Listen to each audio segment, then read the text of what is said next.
الذي خلق الإنسان وعلمه البيان والصلاة والسلام على رسوله سيد الإنس والجان وعلى آله وأصحابه ذوي الخير والإحسان أما بعد فأعوذ بالله من الشيطان الرجيم بسم الله الرحمن الرحيم وإذ أخذ الله ميثاق الذين أوتوا الكتاب لتبيننه للناس ولا تكتمونه فنبذوه وراء ظهورهم واشتروا به ثمنا قليلا فبئس ما يشترون صدق الله مولانا العظيم بارگاہ رسالت مآب صلی اللہ تعالی علیہ وسلم نے ایک بار درود پاک کا ہدیہ پیش کیا ہے اللہم صلی علی سیدنا محمد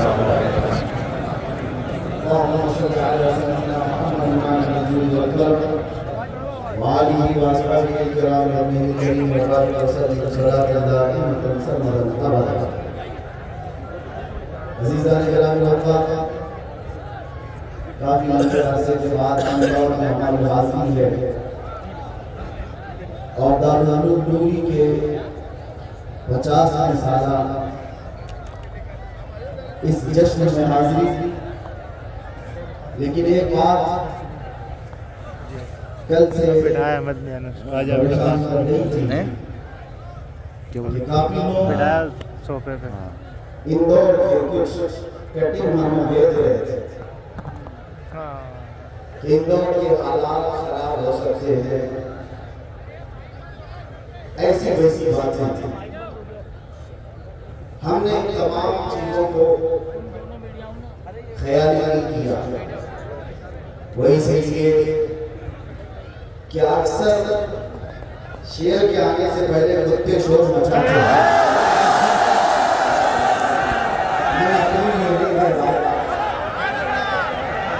میں تو یہاں کے تفریح کے لیے کہا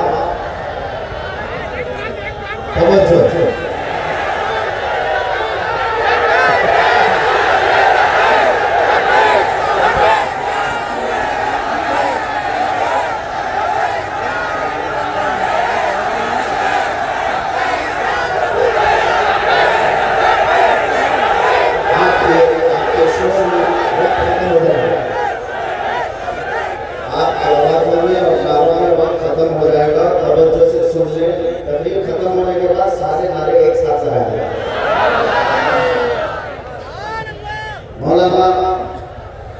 احمد یادگار رفیق محترم شہزادہ حبیب العلماء ان کے گھروں پر ایک بڑی ذمہ داری دارالعلوم کو لے کر چل رہے ہیں شہر لاہور کے مسلمانوں کی آبرو۔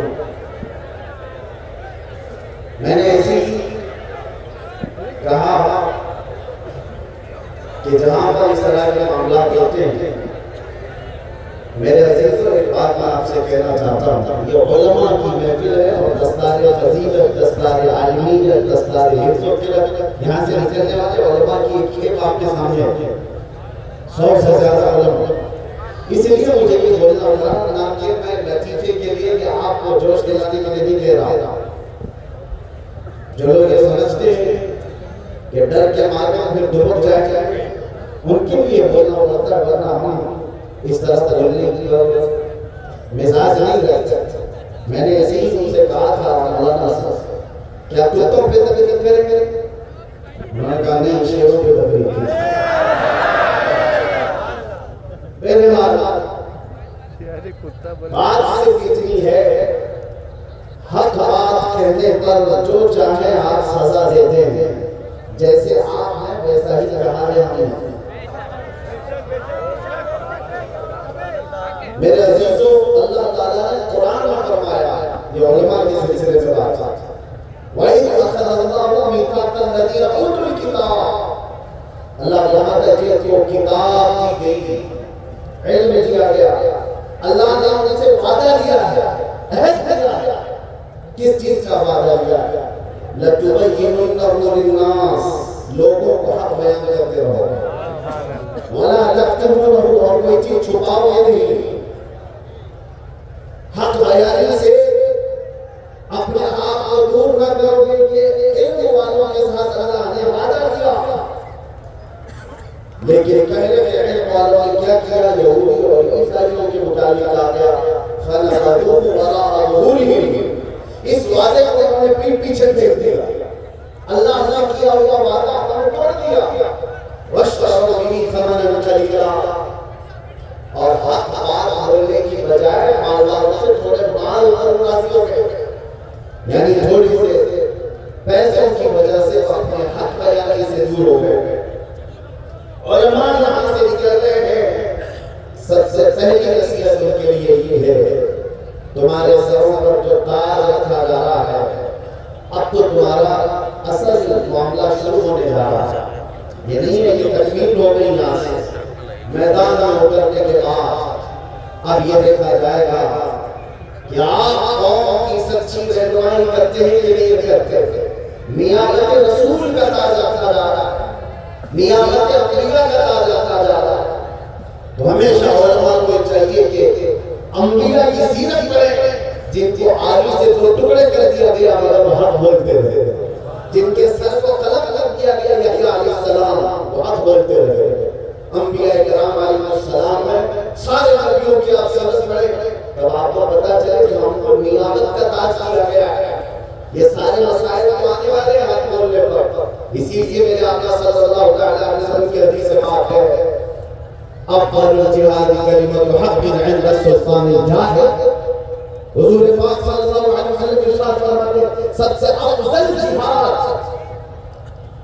لفظ سنتے ہی لوگ جو ہے آج وابلہ بچا دیتے ہیں، مولانا جہاد کا لفظ استعمال کر رہا ہے، یہ مقدس لفظ ہے، پویتر لفظ ہے، اگر یہ لفظ حضور کی سیرت سے ہٹا دیا جائے گا تو آدھی سیرت ختم ہو جائے گا۔ ہم بیان کرتے رہیں گے، تمہارے پھیلائے ہوئے پروپیگنڈے کی وجہ سے اصلی لفظوں سے ہم کنارہ نہیں کر سکتے۔ حضور پاک صلی اللہ علیہ وسلم فرماتے ہیں افضل جہاد ظالم بادشاہ کے سامنے حق بات کہنا، افضل جہاد، اور یہ علماء کی سب سے پہلی صفت ہے۔ علماء ذوی احترام جب تک اس صفت سے متصف ہوتے ہیں، اللہ تبارک و تعالیٰ ان کی زبانوں میں اثر رکھتا ہے اور ان کے کاموں میں برکت دیتا ہے۔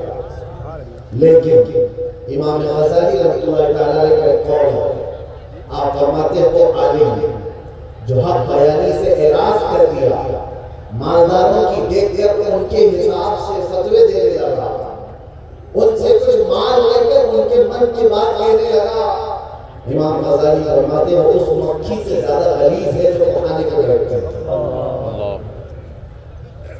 یہ امام غزالی رحمۃ اللہ تعالیٰ علیہ کا فرمان تھا، اس لیے وہ صرف اور صرف مال کی وجہ سے اللہ کی دی ہوئی نعمت کے ساتھ خیانت کر رہا تھا۔ عزیزان گرامی اوقات، اللہ کے نبی صلی اللہ تعالیٰ علیہ وسلم کی شریعت طاہرہ کی جو علماء ان کے ساتھ جو مسائل آئیں گے وہ حق ہوئی پر آتے ہیں، ابتلاء اور آزمائش کا دور ہوتا ہے۔ سیدنا امام احمد بن حنبل رضی اللہ تعالیٰ جن کو 5 لاکھ حدیثیں یاد تھیں، 5 لاکھ حدیثیں یاد تھیں، لیکن وقت کے ظالم خلیفہ نے ایک بار میں 3 بار آپ کی پیٹھ پر کوڑے مارے تھے۔ ایک بار کی کوڑے نہیں ہیں، 100 کوڑے لگ جاتے تھے، پیٹھ کی ہڈی آپ کی جھک گئی تھی۔ ایک ایسی بات میں آپ کو بتاؤں، اس زمانے میں بھی نہ علم کی طلب کرنے والے حق کم ہو گئے اور نہ علماء حق بیان کرنے سے گریز کرنے لگے۔ آج کا یہ دور ایسا آ گیا کہ سب لوگ مصلحتوں کے دروازے پر چھوڑنا پڑ رہا ہے۔ آج دارالعلوم نوری کے اتنے طلباء کو دیکھ کر تھوڑا تو احساس ہے کہ چلو جہاں سے کچھ تو نکلتے ہیں، ورنہ عام مسلمانوں کا رواج ہے کوئی اپنا بچہ دارالعلوم میں نہیں بھیجنا چاہتا۔ کیوں بناؤ میں مولانا، کیوں بناؤ میں حافظ مولانا؟ کیونکہ حالات بہت خراب ہے، علماء کے ساتھ کیا ہو رہا ہے یہ دیکھ کر کے تم گھبرا گئے تو یہ بزدلوں کی جماعت کہلائی کی وجہ سے۔ ایک وقت ایسا تھا، امام احمد بن حنبل کا دور ہے، ایک بہت بڑے عالم کی بات میں بتا رہا ہوں، بقی بن مخلد، یہ اندلس کے رہنے والے ہیں جو آج کا اسپین ہے، یورپ۔ اندلس میں کئی جگہ علماء سے علم حاصل کیا اور جب پیاس کی پوچھی تو بغداد کا سفر کیا۔ جہاں تک بغداد یورپ سے کئی 1000 کلومیٹر دور ہے اور پیدل سفر کیا، کئی مہینوں کا سفر کیا۔ جب بغداد پہنچے تو اس وقت لوگوں سے پوچھا امام احمد بن حنبل کہاں ہے؟ تو لوگوں نے بتایا امام احمد بن حنبل پر پابندی لگائی گئی ہے، پولیس کا پہرا لگایا ہے، سارے لوگ ان سے مل نہیں سکتے، کوئی بھی جا نہیں سکتا۔ وقت کے خلیفہ نے امام احمد بن حنبل پر پابندی لگائی ہے کہ وہ بیان نہ کر سکتے، کسی سے حدیث نہیں بول سکتے اور کوئی ان سے پڑھنے کے لیے آ نہیں سکتا۔ کس جرم میں؟ حق بیان نہیں کی۔ امام احمد بن حنبل اپنے دور کے وہ عظیم فقیہ، وہ عظیم محدث جنہوں نے وقت کی طاقتوں کی پرواہ نہیں کی، حق بیان کرتے رہتے، اور اس کی بات ہوا کیا؟ پابندی لگائی گئی، جیل بھیجا گیا، کوڑے مارے گئے۔ اور بقی بن مخلد کہتے ہیں میں 1000 کلومیٹر دور کا پیدل سفر کر کے آیا تھا علم حاصل کرنے کے لیے امام احمد بن حنبل کے پاس، لیکن بغداد پہنچا تو میرے اذانوں کا خون ہو گیا۔ اتنے زمانے سے چل یہاں تو بچے صبح سے شام تک کا سفر نہیں کرتے علم حاصل کرنے کے، انہوں نے مہینوں کا سفر کیا تھا، اور جب پہنچے تو سنا کہ امام احمد بن حنبل پر پابندی لگائی گئی۔ یہ بیان کر سکتے ہیں، یہ سارے حالات آ سکتے ہیں۔ علماء آج سوچ رہے ہوں میں سب سے آپ سے کہتا ہوں اللہ حضور نہ لائے، لیکن ظالم اس بات میں بھی بیٹھے ہیں کہ ہماری مسجدوں کی آوازیں بند ہو جائیں، ممبر پر نکلنے والی آزادی کی آواز ختم ہو جائے، اذانوں پر پابندی ہو، یہ ساری چیزیں لائی، لیکن یہ دور پہلے بھی آ چکے۔ بقی بن مخلد اس وقت بغداد کے علماء سے پوچھنے لگے کوئی اور بڑے محدث ہیں یہاں پر؟ لوگوں نے کہا آپ فلاں مسجد میں جائیے، ایک شیخ ہے حدیث بیان کرتے ہیں۔ جا کے دیکھا بہت بڑے شیخ حدیث بیان کر رہے تھے، کچھ حدیثوں کو ضعیف کچھ حدیثوں کو صحیح قرار دے رہے تھے۔ بقی بن مخلد نے پوچھا یہ کون ہے؟ کہا یحییٰ بن معین، بڑے محدث تھے۔ علماء کو بھی اب یہاں جو فارغین علماء ہیں ان کے سلسلے میں بھی میں عرض کروں گا، باقی یہاں مجھ سے سارے بڑے علماء بیٹھے ہوئے ہیں۔ ہوتا کیا ہے ایک عالم کے ساتھ اگر مصیبت پیش آئے تو دوسرے علماء کو کیا کرنا چاہیے؟ پیچھے بیٹھ کے یہ دیکھیں کہ بہت بہت کا اندر چلا گیا ہے، اب دیکھو اس کا تماشا کیا ہوگا۔ یہی کہیں گے کسی کی گرفتاری کا مذاق کرائیں گے۔ یحییٰ بن معین بہت بڑے محدث تھے، ان کو آزادی کی بیان کرنے کی بیان کر رہے تھے، اور بقی بن مخلد کے بہت بڑے عالم وہ حدیث سننے کے لیے آئے، جا کر کے یحییٰ بن معین کے پاس کھڑے ہوئے، حدیثیں سنا اور اس کے بعد ان سے کچھ سوالات کیے اور اتنے سوالات کرے کہ لوگ پریشان ہو گئے۔ پھر آخر میں انہوں نے کان میں جا کر کے پوچھا یحییٰ بن معین سے کہ آپ امام احمد بن حنبل کے بارے میں کیا کہتے ہیں؟ ڈرا ہوا ماحول تھا بغداد کا، امام احمد بن حنبل پر پولیس نے چیز کی، علماء ڈرے ہوئے، ایسے میں بقی بن مخلد آ کر کے یحییٰ بن معین سے پوچھتے ہیں کان میں امام احمد بن حنبل کے بارے میں کیا کہتے ہو؟ آپ نے چلا لگا سامنے آؤ بلند آواز سے پوچھو، میدان میں پوچھو۔ انہوں نے کہا کہ ڈرنے میں پابندی لگی ہوئی ہے خلیفہ کی۔ یحییٰ بن معین اپنی کرسی سے کھڑے ہو گئے اور کہا تو کیا سمجھتے ہو ایسے حالات میں ہم امام احمد بن حنبل کی برائی کریں گے؟ قسم خدا کی آج کے ہوئے زمین کے سارے علماء وہ سب سے افضل ہے، وہ سب سے افضل ہے۔ ایک عالم گرفتار ہے، ایک عالم پر پابندی ہے، یحییٰ بن معین نے حق گوئی کا حق ادا کر دیا تھا۔ پابندی چاہے کسی کی لگی ہو، جو عالم حق بولتا ہے اس کو ہم مجلسوں میں بیان کریں۔ میرے عزیزو، آپ اس کے بعد سنی، مجھے پتا ہے جگہ نہیں ہے، کسی کو کوئی مت بٹھایا، جتنی دیر کھڑے ہیں خاموش سے کھڑے ہیں، جہاں کھڑے آواز پائی جائے گی نظر نہ آئے۔ بقی بن مخلد نے جب یہ دیکھا بغداد کا ایک ماحول ہے، یحییٰ بن معین تعریف کر رہے امام احمد بن حنبل، کہا ان سے ملنے کا کوئی راستہ مل ہے؟ کہا کہ ٹھیک ہے آپ کو ملنے کا راستہ مل جائے گا، فلاں جگہ پر ان کا گھر ہے، آس پاس پہرے داری زیادہ ہے، بہت پہرا لگا ہوگا۔ بقی بن مخلد سارے پہرے کو توڑ کر کے چلے آئے۔ کیسے آئے؟ ایک فقیر کا بھیس ڈالتا مانگنے کے، بھکاری کا بھیس ڈالتا کیا ہے؟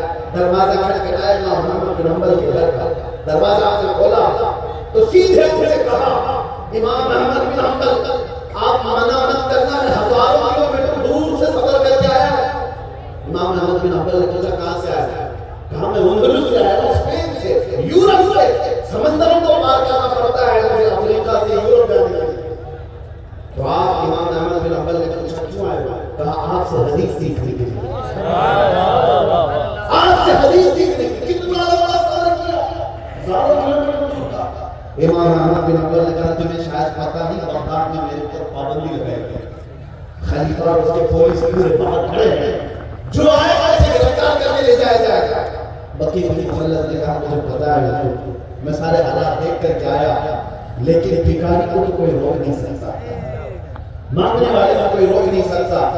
آپ سے کتنا وعدہ کر دیجئے میں روز کھٹوری لے کر آپ کے گھر پر آؤں گا، جیسے دروازہ کھولے آپ مجھے جتنی حدیث سنا سبحان اللہ۔ بقی بن مخلد نے خود کہا، اس کے بعد امام احمد بن حنبل نے اس کو منظور کر لیا۔ روز کا معمول یہ تھا بقی بن مخلد کا، فقیر کا بھیس ڈال کر آتے، آج میں کھٹوری لے کر امام احمد بن حنبل، پولیس سب کھڑی ہے، دروازہ کھٹکھٹاتے تھے، جیسی دروازہ کھولتا امام احمد بن حنبل کو جو روٹیاں ڈالتے اور ڈالتے ان کو حدیث سنایا۔ ایک دو نہیں مہینوں امام احمد بن حنبل کے روزانہ حاضری دی اور کئی سو حدیث کی یاد کرتے رکھے۔ علم حاصل کرنے کی طلب تھی اور پابندی کے بعد سنانے کا جوش امام احمد بن حنبل کا تھا۔ عزیزان اکرام الوقار، میں سارے علماء سے یہ کہتا کہ سارے علماء کسی ایسے فرض میں مبتلا ہے، الحمدللہ حق دو علماء موجود ہیں، دریجے پر ساتھی ہو رہے ہیں، موجود ہیں الحمدللہ، یہاں پر ایک کثیر مجمع موجود ہے۔ حضرت علامہ اشرف جیلانی ازہری صاحب، جو لفظ میں نے کہا اس کا انویسٹیگیشن میرے سے ہو چکا تھا، مجھے بار بار پوچھا گیا تھا، بہرحال آپ جیلانی ہیں اور ساتھ میں تھوڑا جلانی ہے، مگر آپ میرے کارکار طور پر کہا مفتی ضرورت نور صاحب جیل کے دروازے کے اندر بھی میرے پاس آ گئے۔ بہرحال علماء کی کردار ہونے چاہیے، اور میں کہتا ہوں علماء کے درمیان اختلاف ہوتا رہا، قیامت تک ہوتا رہا، لیکن وہ اختلاف علمی ہوگا، نفسیاتی نہیں۔ ذاتیاتی نہیں. اگر کسی عالم کو کسی عالم کے مسئلے سے اختلاف ہے اس کے باپ دادا کو نہیں چھیڑا جاتا, اس کے خاندان اور اس کے تمام شجرے کو نہیں چھیڑا جاتا, اس کے اخلاق و کردار اس کے سارے چریتر کو نہیں لایا جاتا. آپ ہمیں بتاؤ دو بڑے علماء کی مثال امام علی مدینی, امام بخاری کا استاد تھا, امام بخاری کا استاد تھا, اور ایک امام احمد بن حنبل جن کا میں نے ذکر کیا, دونوں میں شدید اختلاف تھا. ہم نے مصر میں یہ پڑھا ادب الاختلاف بین العلماء. مفتی منظر ناز صاحب قبلہ کا بیٹا ہے, اس کا نام ارسلان منصور ہے, وہ کہیں گھوم گیا ہے, تو آپ کسی کو بھی ملے 10-12 سال کا وہ بچہ ہے, ارسلان منصور نام ہے, جو صبح سے لے کے ابھی تک آپ کے سامنے اناؤنسرنگ کر رہے تھے. مفتی منظر ناز صاحب, ان کا بیٹا ہے ارسلان منصور. اگر مل جائے, مل گیا ہاں تو بھجا دو. اللہ تعالیٰ سے ماں باپ کیا کام بنا. آمین. سنیے, دو بڑے علماء کا اختلاف میں آج کر رہا تھا.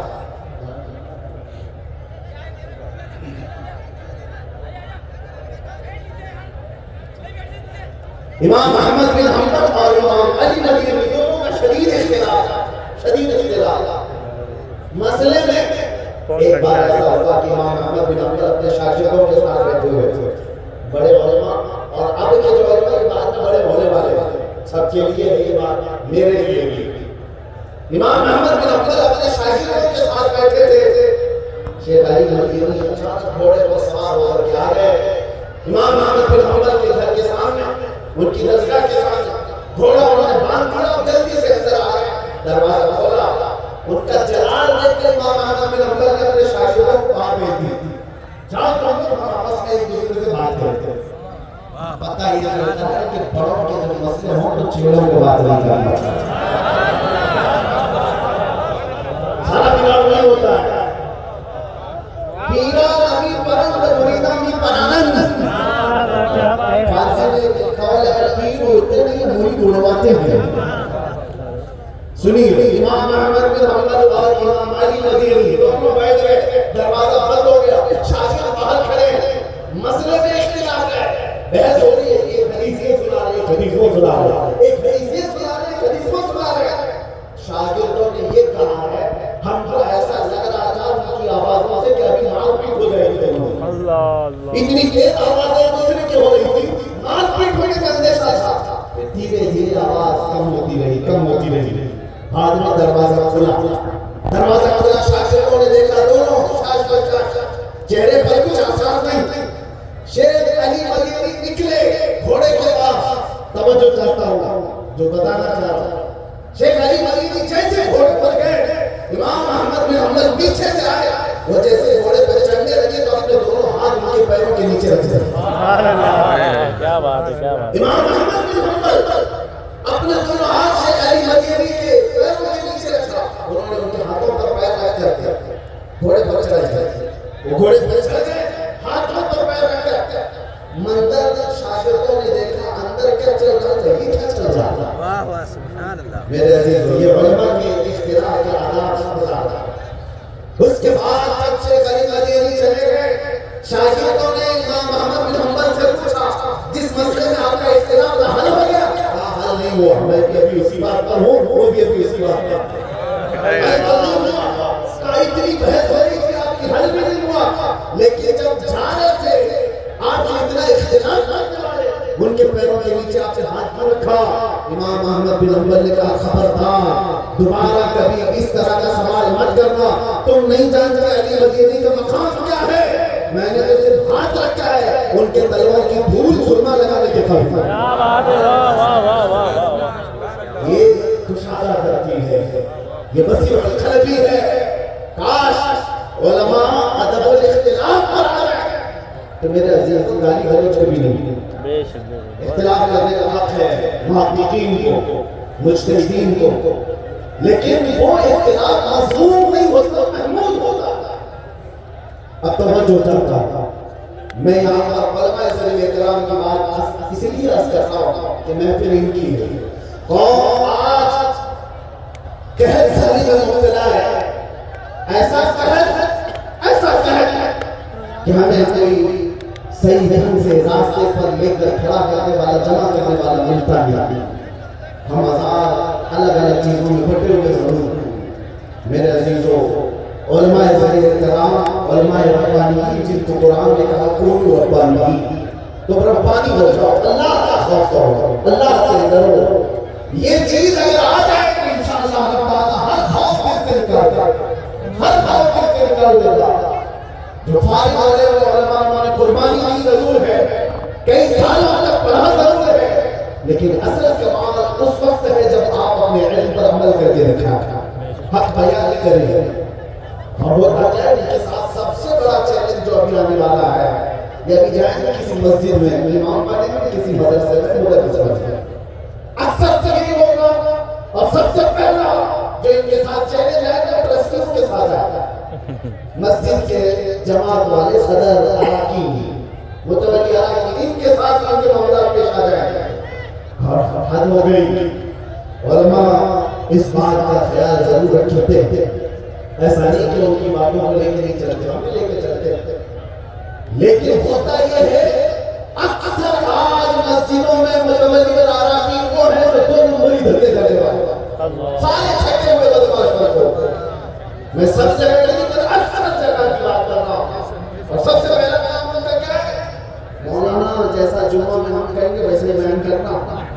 حالات بڑے خراب ہیں، آدھے سے زیادہ حالات تو صدر کے یہ کیا چاہ رہی ہیں یار؟ اور یہ علماء سے کہہ رہا ہے کہ حالات خراب ہیں، علماء سے کہتا ہے حالات خراب ہیں۔ ارے حالات کب اچھے تھے ذرا تو بتا دیں، اور کب اچھے ہوں گے وہ بتا دیں۔ کیا بات ہے، کیا بات ہے، بہت اچھا، بہت اچھا، واہ واہ واہ واہ، کیا بات ہے۔ پہلے کب اچھے تھے وہ بتا دو، یا کب اچھے ہوں گے وہ بتا دو، تاکہ ہمیں بیان تو کریں حدیثوں کو۔ ارے شراب نہ بولو تو انہیں لگتا ہے نہیں، علماء مسجد سے حق نہیں بول سکتے۔ سود پہ بولو تو لگتا ہے سیکریٹری کو بولا، اور کسی کو نہ صدر بولو۔ کیوں تم نے ایسے برے دھندے پاک رکھے ہیں؟ علماء تو حدیث بیان کر رہے ہیں، حق بیان کر رہے ہیں۔ اگر تمہارے تمام برائیوں پر انگلی رکھتا ہے تو وہ عالم ربانی ہے، سر جھکا لو۔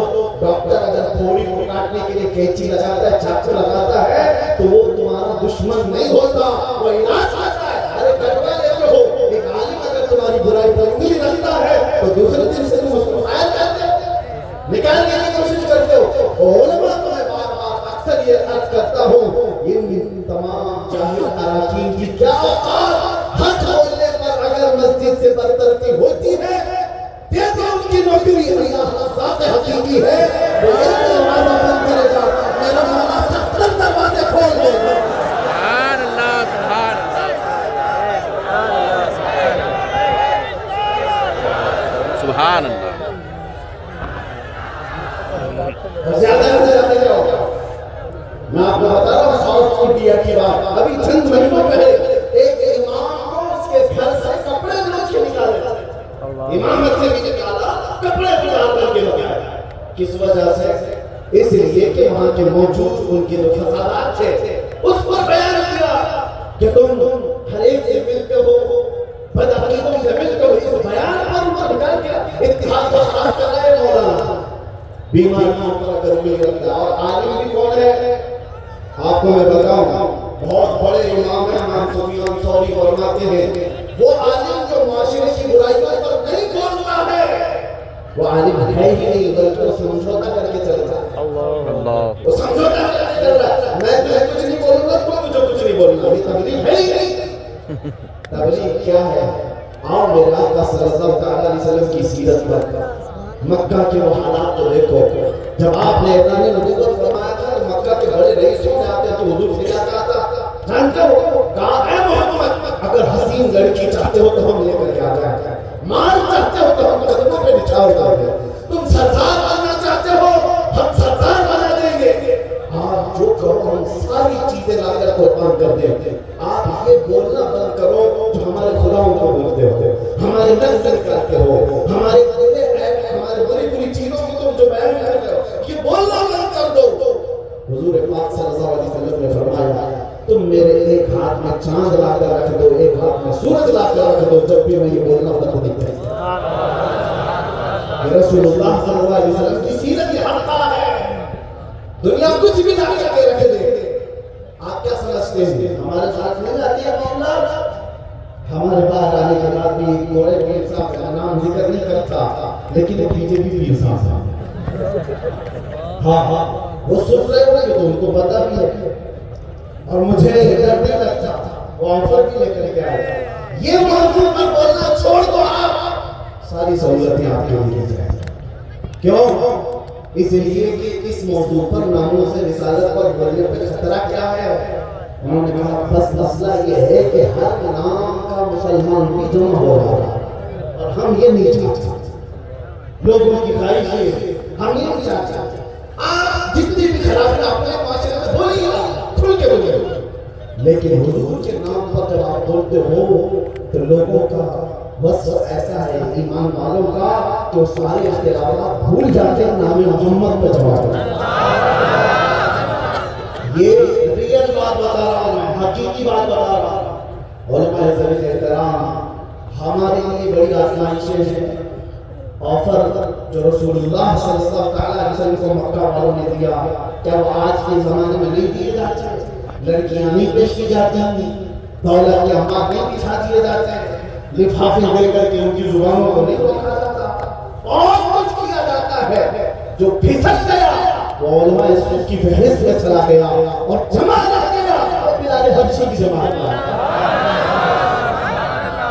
فیصلہ اس کا ہے جو علماء ہمارے بول رہے ہیں آپ یہ سوچ کر کے نکلو نور سے نکلنے والو اللہ نے یہ منصب عطا کیا ہے یہ منصب عطا کیا تو دنیا میں زیادہ سے زیادہ کیا ہوگا اللہ کی جان لے لی ہے اس سے زیادہ دنیا میں کچھ نہیں ہو سکتا اور اگر مال میں کبھی اولاد میں یا گھر بار میں تکلیفیں دی جا رہی ہیں لیکن ایک بات ہمیشہ سوچ لینا لوگ ہم سے کہتے ہیں کہ خیال کرو ذرا چھوٹے چھوٹے بچے بھی ہیں ایک مولانا صاحب نے کہا کیا ہمارے بیوی بچے نہیں ہیں اس پر کیا کیا مسائل ہو جائیں گے اندر کہتے ہیں ان کو کون دیکھے گا میں نے پڑھا کیا آپ نے سیرت کیا وہ صحابہ کی بیوی بچے نہیں تھے تو رسول اللہ کے ساتھ جاتے وہ بدر میں گئے احد میں گئے خندق میں گئے ان کے بیوی بچے نہیں تھے کیا صرف تمہارے بیوی بچے ایک جنگ ایسی ہے سعد بن معاذ رضی اللہ تعالیٰ عنہ کی بات کر رہا ہوں جنگ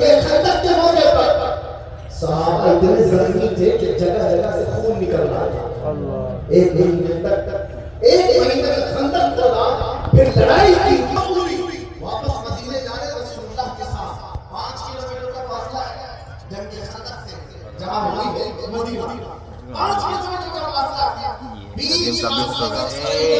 ماشاءاللہ رسول اللہ صلی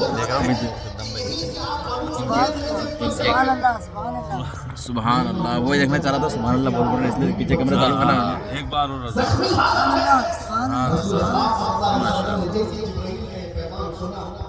میں اپنے صحابہ سے پوچھوں یہ تھکے ہوئے ہیں مہینوں سے اپنے گھر سے دور ہیں جبرائیل نے کہا اپنے صحابہ سے پوچھے رسول پاک صلی اللہ علیہ وسلم نے اپنے صحابہ کی طرف اور کہا اے میرے عزیز صحابہ میں جانتا ہوں تم زخمی ہو میں جانتا ہوں مہینوں سے تم باہر ہو فاقے میں ہو لیکن اللہ کا حکم آیا کہ ہم یہیں سے بنی منزل کے مقابلے کے لیے نکلے صحابہ یہ کہہ سکتے تھے کہ آقا گھر جا کر بیوی سے بات کر کے آ جاؤں بچوں کے حال چال دیکھ کر کے آ جاؤں مرہم پٹی کر کے آ جاؤں جو زخم ہوئے ہیں اس کے بعد آزاد ہو کے پھر نکلیں گے اکل و شعور کو یہی کہتے ہیں لیکن جب رسول اللہ نے پوچھا تمہارا کیا خیال ہے سارے صحابہ نے ایک زبان ہو کر کہا آقا دیر کس بات کی یہی سے ان کے بیوی بچے نہیں تھے ان کی اولاد نہیں تھی میرے عزیزوں کیا صحیح صرف ہمیں کتابوں کے لیے یا ہماری زندگی کے لیے پانی دینا ہماری زندگی کے لیے ہے آج کا دور ایسا ہے جو اس کے لئے آزمائش اور علماء عزت احترام بعض لوگ یہ سمجھتے ہیں میں جاؤں کوئی اور شخص جائے گا ہوگا ہمارے ساتھ کچھ انجام برا ہو جائے گا تو کیا اس سے اسلام ختم ہو جائے گا ہمیں اگر پھانسی پر لٹکا دیا گیا تو کیا اسلام ختم ہو جائے گا میرے عزیزوں کتوں کو نہیں پتا ایک سلمان کو مارو گے اللہ تعالیٰ ہر گھر میں سلمان بنائے سبحان اللہ سبحان اللہ. میرے نام صرف مسلمان کی حیثیت سے انگریزوں نے 8 دن تک جشن منایا تھا کفایت علی کافی کو پھانسی دینے. کفایت علی کافی مراد آباد کے رہنے والے تھے. ان کو پھانسی پر چڑھایا. 8 دن تک ان کو گورنر ہاؤس میں قید کر کے ان کے جسم پر استری پھیری اور جب چمڑی جلتی تھی تو نمک میں رکھتے تھے اور اس کے بعد پھانسی پر چڑھایا.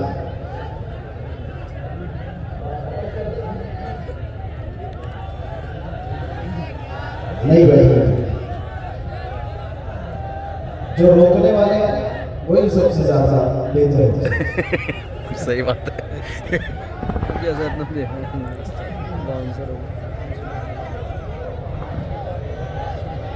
بس ایک بار خاموشی کے لیے لبیک یا رسول اللہ لبیک یا رسول اللہ. کفایت علی کافی کو پھانسی پر چڑھا کر 8 دن تک جشن منانے والے اسی لیے کہ ان کو معلوم تھا ایک ایسے عالم حق کو ہم نے پھانسی پر چڑھایا جو بولتا تھا تو لوگوں کے رونگٹے کھڑے ہو جاتے تھے. پھانسی پر چڑھایا.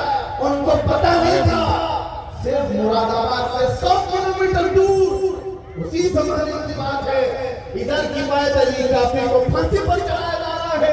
مراد آباد کے 100 کلومیٹر دور بریلی کے محمد رضا سبحان اللہ. ایک چراغ گل کرو گے مولا 70 چراغ اور روشن فرمائے. کفایت علی کافی تو کہتے تھے کوئی گل باقی رہے گا نہ چمن رہ جائے گا پر رسول اللہ کا دین حسن رہ جائے گا. وہ دار پر چڑھ گئے لیکن ان کے انتقال کے بعد ان کی شہادت کے بعد اللہ تعالیٰ نے جس مرد قلندر کو بریلی میں پیدا کیا جب جوان ہوا تو بریلی کا امام ایسا عشق بھرا تھا کہ جس کی خوشبوئیں 100 سال تک آج ہر مجمع میں محسوس کی جا سکتی ہے. عزیزان گرامی یہ دین نہ فنا ہوا تھا نہ فنا ہوگا. یہ کسی کے مٹانے سے مٹ نہیں سکتا. آپ کو فکر کی ضرورت نہیں ہے. آپ کو اپنے دین اور اپنے ایمان کی فکر کی ضرورت ہے. آپ دین اسلام کی فکر کر رہے ہو. قرآن میں اللہ نے وعدہ کیا سورہ قیامت تک اللہ کے چراغ کو کوئی اپنے منہ کے بھوکوں سے نہیں بجھا سکتا نہیں بجھا سکتا. تم اپنے ایمان کی فکر کرو. تمہارے پاس جو دین ہے وہ باقی رہے گا نہیں رہے گا.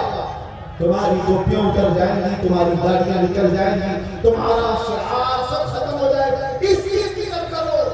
ڈاکٹر آئے گے اس طرح سے کبھی ڈر کے ذریعے سے کبھی لالچ کے ذریعے سے ان نوجوانوں سے خطاب کرتے ہوئے آخری میں یہ عرض کروں گا اے نوجوانوں دنیا کی چمک دمک کو دیکھ کر کے جن لوگوں نے مصلحت کی چادر اوڑھ لی اور یہ سوچا کہ چند دن یہاں پر عیش کر کے جائیں گے اور یہاں پر آرام کر کے جائیں گے انجوائے کر کے جائیں گے ان لوگوں کا انجام بہت برا ہونے والا ہے. دین کے ایسے حالات کے وقت جنہوں نے رسول اللہ کا دامن چھوڑا. آپ کو میں ایک بات بتاتا ہوں. حضور پاک صلی اللہ علیہ وسلم نے قیامت کے اخیر میں پیش آنے والے جو حالات ہیں اس نے ایک جنگ کا ذکر فرمایا الملحمۃ الکبریٰ. ایک بڑی جنگ ملک شام میں ہوگی. حضور فرماتے ہیں 80 جھنڈوں کے نیچے کفار مشرکین دشمنان اسلام آئیں گے. ہر جھنڈے کے نیچے 12,000 کی فوج ہوگی جو تقریباً 9.5 لاکھ کے قریب ہوتی. 9,60,000 کے قریب وہ فوج ہوگی. لڑنے والے مومنین حضور پاک صلی اللہ علیہ وسلم آج کی خبر دیتے ہوئے فرمانے وہ جنگ اتنی خطرناک ہوگی آج تک کبھی ویسی ہوئی نہیں اور کبھی ہوگی بھی نہیں. اتنی بڑی اس کا ماحول تو بیان کیا میرے آقا نے. یہ میرا بہت خاص نقطہ آپ کو سن کر جانا ہے. سارے لوگ مومنین کی جو جماعت تھی مسلمانوں کی جو جماعت حضور فرماتے ہیں پہلے دن لڑائی ہوگی تو 1/3 ایک تہائی میدان چھوڑ کر بھاگ جاتے ہیں. یہ مسلمانوں کے بارے میں کہا ہے ایک تہائی میدان چھوڑ کر بھاگ جائیں گے. لیکن رسول اللہ نے اس کے ساتھ یہ بھی فرمایا وہ روئے زمین کے سب سے بدترین لوگ ہوں گے ان کو توبہ بھی نصیب نہیں ہوگی. حضور نے فرمایا وہ میدان چھوڑ کر بھاگا ایسے وقت میں جب دین کو ضرورت ہو. حضور فرماتے وہ روئے زمین کے سب سے بدترین لوگ ہوں گے توبہ بھی نہیں ہوگی. دوسرا دن یا دوسرا مرحلہ جنگ کا؟ میرے آقا صلی اللہ علیہ وسلم فرماتے ہیں 1/3 حصہ مسلمانوں کی جماعت کا شہید ہو جائے گا، قتل ہو جائے گا. 1/3 پہلے میدان چھوڑ کر بھاگے اور 1/3 قتل ہو گئے، شہید ہو گئے. اب حضور فرماتے ہیں آخری جو 1/3 حصہ بچا اللہ تعالیٰ اس جماعت کو فتح مبین عطا. سبحان اللہ. پتہ یہ چلا فتح مبین دیکھنے کے لیے کچھ اپنوں کی غداری بھی دیکھنے پڑے گی اور کچھ اپنے عزیزوں کی موت بھی دیکھنی پڑے گی. بات سمجھ میں آ رہی ہے؟ کچھ اپنے چھوڑ کر لے جائیں گے اور کچھ اپنے شہید بھی ہو جائیں گے. یہ سب چیزیں دیکھ کر جو برداشت کر کے کھڑا رہ گیا اللہ اسے فتح مبین بھی دکھایا گا، اسے فتح مبین دکھایا جائے گا. آج کے حالات میں آپ کس زمانے میں جانا چاہتے ہو؟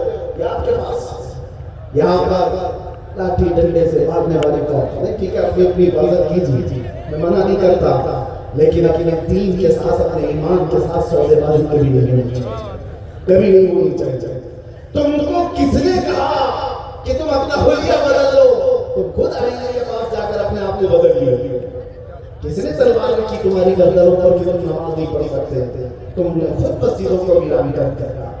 عزیزان اکرام وقار، کیا رسول اللہ سے وفا کرنے والی جماعت ایسی ہوگی جو حضور کو یہ کہتی ہو لبیک یا رسول اللہ، اے اللہ کے رسول میں حاضر ہوں؟ تو کہاں حاضر ہے؟ کہاں مسجد میں حاضر ہے؟ کہاں حاضر ہے؟ نعرہ لگانے کے لیے حاضر ہے؟ تم اسلام زندہ باد کہتے ہو، یہ کہاں ہے اسلام زندہ باد؟ تمہاری بیویوں پر زندہ ہے اسلام؟ تمہاری بیٹیوں پر اسلام زندہ ہے؟ شادیوں کی محلات میں جا کر لیکن اسلام دور دور تک دکھتا ہے. پھر اسلام کہاں زندہ ہے؟ کہاں زندہ ہے؟ یہ جلسوں میں آپ اپنے گھروں سے اسلام کو زندہ کریں. سڑکوں پر آ کر کے نعرے لگانے سے نہیں اسلام زندہ، آپ کے گھر سے اسلام زندہ، آپ کی بیٹیوں سے اسلام زندہ ہو، آپ کی بہنوں سے اسلام زندہ ہو، آپ کی بیویوں سے اسلام زندہ ہو. ارے تمہارے چہروں سے اسلام زندہ ہو. آج سڑک پر پکڑ کر کے کسی نوجوان کو پوچھنا پڑتا ہے کیا نام ہے تمہارا، تاکہ آئیڈینٹی ہو. اس سے بھی نہیں پتہ چلتا، نام بھی اس نے ایسی کامن رکھ لیا، بابو ببلو راجا، پتہ ہی نہیں چلتا. پھر باپ کا پوچھنا پڑتا ہے، باپ بھی پتہ نہیں راجو باجو کیا ہے، دادا کا پوچھنا پڑتا ہے، تب بھی پتہ نہیں چلتا. ارے نادانوں، تمہیں معلوم کرنے کے لیے اتنا شجرہ پوچھنے کی ضرورت کیوں آئی؟ اپنا حلیہ ایسا بنا لیتے، دور سے دیکھنے والا کہتا مدینے والے کا غلام. سبحان اللہ، دور سے دیکھنے والا بچہ سبحان اللہ. علماء ذرا احترام جانتے ہیں، ہم اپنا لباس کہیں نہیں اتارنا چاہتے. ہم جس حالت میں ہیں اسی حالت میں دنیا سے جانا بھی پسند کرتے ہیں. ایئرپورٹ پہ جاؤ، ٹرین کے اسٹیشن پر جاؤ، ارے میرے عزیزوں کچھ لوگ یہ کہتے ہیں ہاٹ نہیں فیل ہوتا، ہاٹ نہیں فیل ہوتا. ہاٹ کیا فیل ہو، فخر فیل ہوتا ہے. دور دور تک بیٹھا ہوا بھی نظر اٹھا کر دیکھتا ہے. کیوں دیکھتا ہے؟ جب لباس نہیں، اسے پتہ نہیں کس کا غلام. ہاٹ نہیں فیل ہوتا، فخر فیل ہوتا ہے.